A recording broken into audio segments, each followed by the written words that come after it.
Macarıstanın paytaxtı Budapeştdə Türk Dövlətləri Təşkilatının dövlət başçılarının qeyri-rəsmi zirvə görüşü keçirilib. Azərbaycan, Türkiyə, Qazaxıstan, Qırğızıstan və digər üzv ölkələrin liderlərinin iştirak etdiyi tədbirdə Prezident İlham Əliyev çıxış edib. Liderlər arasında regional əməkdaşlıq, eləcə də təhsil və mədəniyyət sahəsində yeni təşəbbüslər müzakirə olunub. İclasın sonunda bir sıra mühüm sənədlər imzalanıb. Türk dövlətlərinin rəhbərləri Avropada toplaşdılar. Macarıstan təşkilatı üzv ölkələrin liderlərinin qeyri-rəsmi zirvə görüşünə ev sahibliyi etdi. İlk dəfə idi.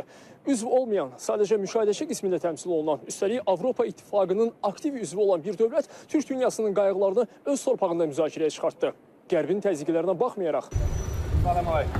İclasdan əvvəl Macarıstanın baş naziri Viktor Orban təşkilatı üzv ölkələrin dövlət başçılarını qarşıladı. Rəsmi qarşılamadan sonra Prezident İlham Əliyevin Türkiyə Prezidenti Rəcəb Tayyip Ərdoğanla görüşü oldu. Qeyri-rəsmi formatda keçirilən görüşə Qazaxıstan Prezidenti Kasım-Jomart Tokayev də qoşuldu. Daha sonra iclas başladı. Prezident İlham Əliyev çıxışında Türk Dövlətləri Təşkilatının dövlət başçılarının keçən il Azərbaycanın təşəbbüsü ilə Şuşada ilk qeyri-rəsmi zirvə görüşünün keçirildiyini diqqətə çatdırdı. Şadam ki, bu təşəbbüsün davamı olarak ikinci qeyri-rəsmi zirvə görüşü təşkil olunur. Prezident Sadır Japarovu Qırğızstanın hazırda təşkilata uğurlu sədrliyinə görə təbrik edirəm. Bu il Azərbaycan Türk Dövlətləri Təşkilatının rəsmi zirvə görüşünə ev sahibliyi edəcək və sizi zirvə görüşündə iştirak etmək üçün Azərbaycana dəvət edirəm. Dövlət başçısı qeyd etdi ki, Azərbaycan ümumilikdə təşkilatın üzv ölkələrinə 20 milyard dollardan çox sərmayə qoyub. Bu il Türk İnvestisiya Fondunun rəsmi olaraq fəaliyyətə başlaması nəzərdə tutulur. Bundan başqa Azərbaycan Avrasiyanın nəqliyyat logistika mərkəzlərindən birinə çevrilib. Türkiyə və Mərkəzi Asiya dövlətlərinin Azərbaycan üzərindən tranzit keçən daşımalarının həcmi 2024-cü ildə 11 milyon ton təşkil etmişdir.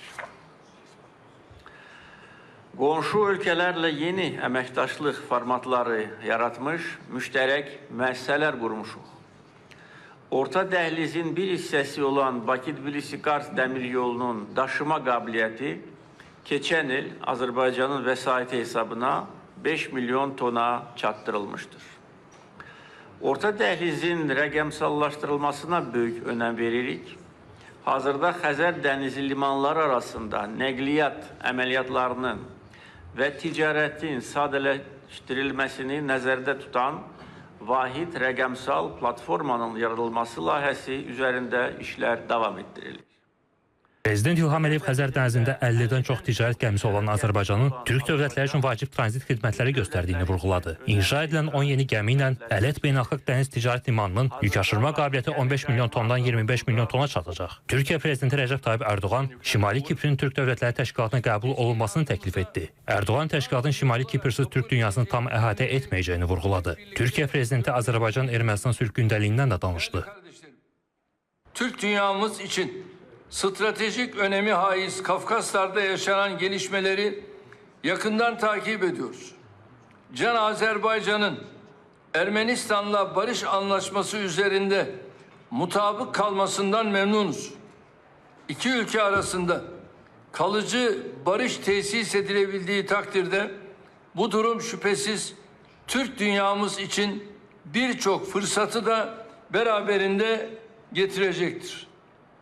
Bu noktada Muzaffer Cumhurbaşkanı aziz kardeşim Aliyev'in bölgeye barışı getirecek lider olarak tarihe geçeceğinden eminim.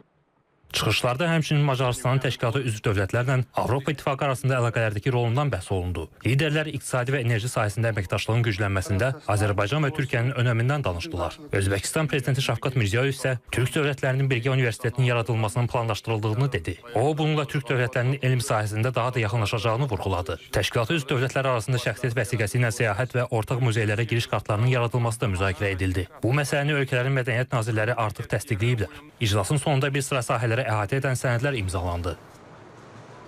Nəriman Hüseynzadə, Sərxan Daşdəmirov, Rüstəm Mikayılzadə, İTV Xəbər, Budapeşt.